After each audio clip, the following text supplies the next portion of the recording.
Howdy folks, today we are going to be taking a look at this Glarry GIB 5-string bass. So this was a bass I was looking at getting for a while now. Glarry as a brand has a good amount of information about it online, some good, some bad, but in general they've sort of established an image as being this sort of great budget option for instruments. I was of course in the market for a 5-string bass. Having that lower register was something I wanted to experiment with in some of the music I was creating. There was some information about this bass online, this particular model, but nothing that went as far in depth as some of Glarry's guitar models, so I hope to address some of that in this video. And at this point, I felt that I had a good amount of experience setting up cheaper instruments, acquiring a couple cheaper instruments, building guitar kits, stuff like that. So I felt pretty confident that any issues that might arise with this bass would be ones that I could address. So real quickly going over the specs, it is a basswood body. It has a maple neck with a rosewood fretboard. The nut is plastic. It has 24 frets. This particular model is this sunburst brown, but it comes in a couple other finishes as well. It has a 45mm nut width and a 34-inch scale length. So I guess first things first, I'll start by addressing and sort of recounting my unboxing experience. So the first thing I noticed about this bass, taking it out of the box, was that the finish is really pretty impressive on it. You know, with cheaper instruments like this, you sort of expect to find maybe some finish flaws or some areas where it hasn't been buffed or polished quite to the highest degree. But this really looked pretty good. There wasn't any real finish flaws I could find at all, really. So that's definitely an aspect of this instrument that makes it feel and look a lot higher quality than it really is. The bass itself is pretty light. My particular one was about 6.5 pounds, just under. So that's pretty light, especially considering it's a 5-string bass. But it doesn't feel cheap necessarily. There's no headstock dive or anything. It fits comfortably on your lap. So that's good news as well. When I was taking it out of the box, 2 of the knobs had fallen off, one of the volumes and one of the tone knobs. They went right back on, and the bass was packaged well enough that it didn't really scratch the finish or anything, so this wasn't a huge deal. And you know, they haven't fallen off since, so not a big deal. I also noticed as well when I was taking it out of the box, the strap buttons weren't totally tightened onto the body. They were just kind of jingling around. And when I went to tighten those on all the way, I noticed that the screws that held them in were a bit smaller and thinner than a normal screw for a strap button, so I ended up replacing those with some spares that I had. That is definitely something you want to consider, especially if you plan on using a strap with this and standing with it. I don't know if I would trust the strap buttons that it comes with because the screws are just kind of flimsy. The input jack was a little loose as well. Not so much the actual jack itself, but the plate that held it on. Some of the, or at least one of the screws was a little loose. Not a huge deal, just tighten that up with a screwdriver, but something to look out for. And one of the pickups had a screw that was a bit loose on it as well. This didn't really affect playability or anything, more of just a cosmetic thing, but again, that was pretty easy to fix with a screwdriver.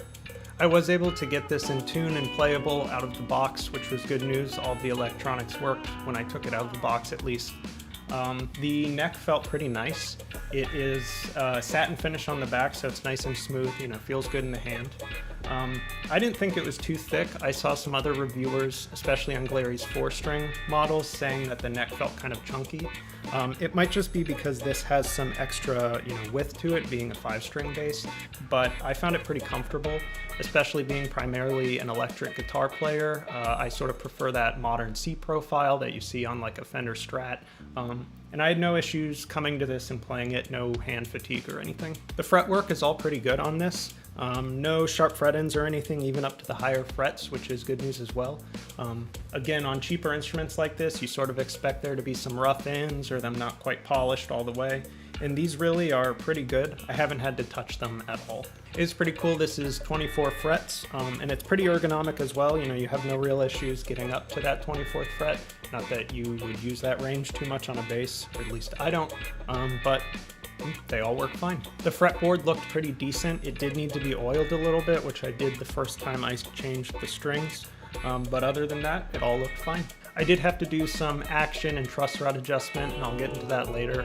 But once I did correctly set all that, there was no fret buzz or anything up the neck, so all the frets are correctly leveled as well, which is pretty good news as well, especially considering it's a cheaper instrument.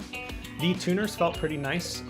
That's again something about cheaper instruments that you kind of expect to be subpar, you know, kind of grindy, or they don't hold tune well or something. These feel pretty substantial.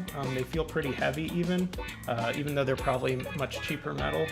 So yeah, that's good news, not something you have to worry about replacing or fixing with these. One nice to have, which isn't really a specific mark against Glarry, just sort of guitar manufacturers in general. It would have been nice to have a volute.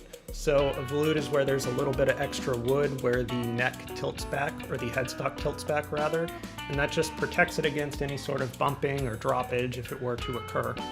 Again, not really an issue specifically with this bass or Glarry, but that would have been nice to see. I can't imagine it adds too much to the manufacturing costs. And so this brings me into some of the more major adjustments I had to make with this bass. The first of which being the electronics. They all worked fine out of the box, and for about a week or two when I was playing it, and then one day I noticed that the bridge pickup stopped working. So I took off the back cover to see what was going on, and one of the wires had just completely come off one of the potentiometers. And as I was sort of inspecting this, I noticed that it had never actually been soldered on. And that wasn't the only spot that didn't have solder. There was one of the capacitors for the potentiometers that had been soldered as well. So the wires were just sort of fed through the contact points on the pot, but never actually soldered completely on. This wasn't super hard to fix. I have some experience soldering, I have the tools for it, and it was pretty easy to identify where you had to fix them since only one wire had come off for me, but that is certainly something to keep in mind. There could be electronics issues with this, and if you're not comfortable doing that, that's something to consider for sure. They are also alpha pots, dime-sized pots, of course, which is sort of to be expected with a cheaper instrument like that, or like this rather. No real issues with those. They don't sound scratchy or anything. The nut was okay on it. It wasn't the best. And when I went to change strings the first time, I'm using D'Addario, their light 5-string bass strings, and the nut slots weren't wide enough to account for the B string especially, so I did end up having to file those out a little bit, which was fine because it wasn't cut very well anyways, so I would have had to file it regardless. The bridge also, the holes weren't big enough for the B string to go through, so I did have to drill those out. So there was a decent amount of work when I first went to restring this. Some of the parts of the bass really just don't accommodate normal light strings and some of those thicker gauge strings like this B string. The nut slots are all the correct depth at least though, so there's no fret buzz issues, so that wasn't really a big deal. You just had to sort of file it out and clean up the nut just a tiny bit. The pickups that come with this, the 2 single coils, they sound fine to my ears. They are a tad noisy, especially if you only have one on. It's a single coil, so it's going to feed back a bit. If you have them both on, they hum cancel, so that is good. But there's no shielding on this bass of any sort, so expect it to be a little noisy. That could be a modification you could do, adding some shielding with some paint or some aluminum foil or something. Definitely something you could look into. As I mentioned, this did need some major truss rod adjustment, so it wasn't set at all. It was completely in the relief position, so there was a good amount of bow in the neck. The intonation and the bridge saddles weren't even remotely adjusted. You know, the screws were all out of whack. They were in wildly different positions. And this sort of just reinforces what you expect. There's no real factory setup happening on these instruments because they're made so cheap. So you should expect to do some sort of setup to this when you get it out of the box, at least to get it playing to its best potential.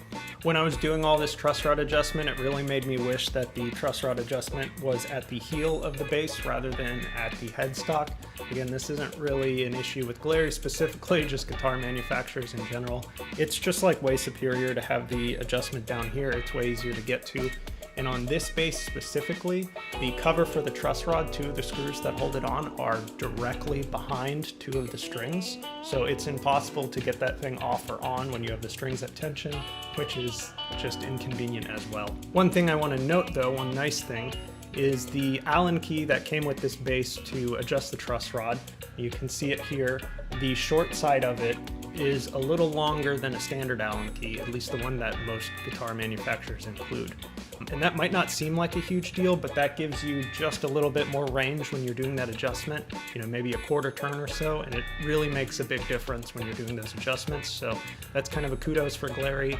Most guitar manufacturers should probably include this. It just makes the setup process a little easier.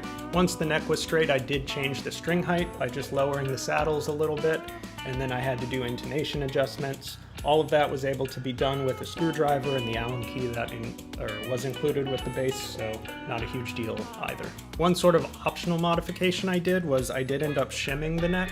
So what the shim does is just change the neck angle so it tilts back just a tiny bit.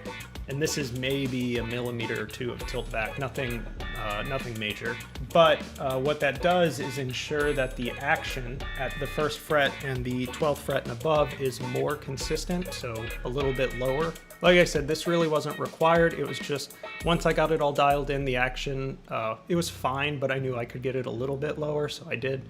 And in those pictures, that shim, by the time I was finished with it, was about half as thick as it was. So a really, really fine adjustment, you know, not super noticeable, but it made a tiny bit of a difference. So that's certainly optional, something you can do with a sander and a spare piece of wood if you have it. It's a bit tedious because you have to measure and put the neck on and take it off and measure again.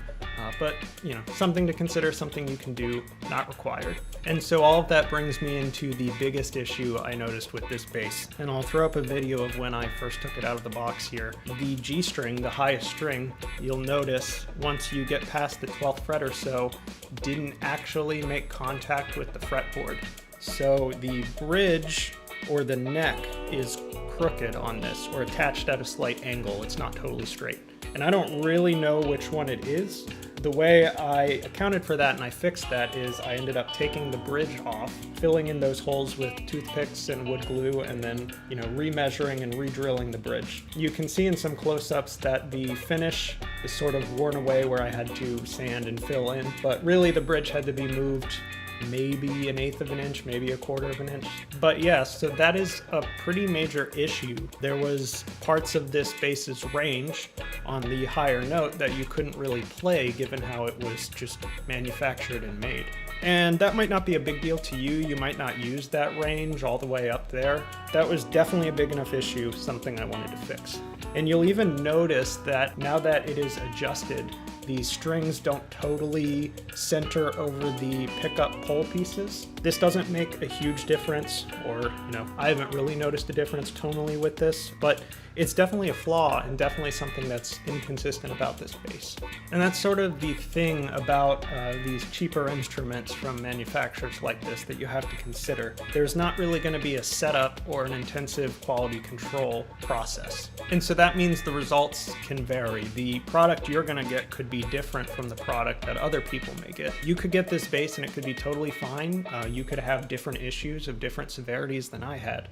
And that's something you sort of have to consider. For me, I enjoy the process of working on the instrument and making it better, and I'm confident enough and I have all the tools. You know, I've already made that investment into the tools and the skill sets I needed to, you know, fix stuff like this. So it was worth it for me being a budget instrument. Now at the end, I have a pretty decent playing 5-string bass. But if that whole process is something you don't enjoy, this probably isn't going to be worth it, because there was a good amount of work that I did have to do to this at the end of the day to get it playable.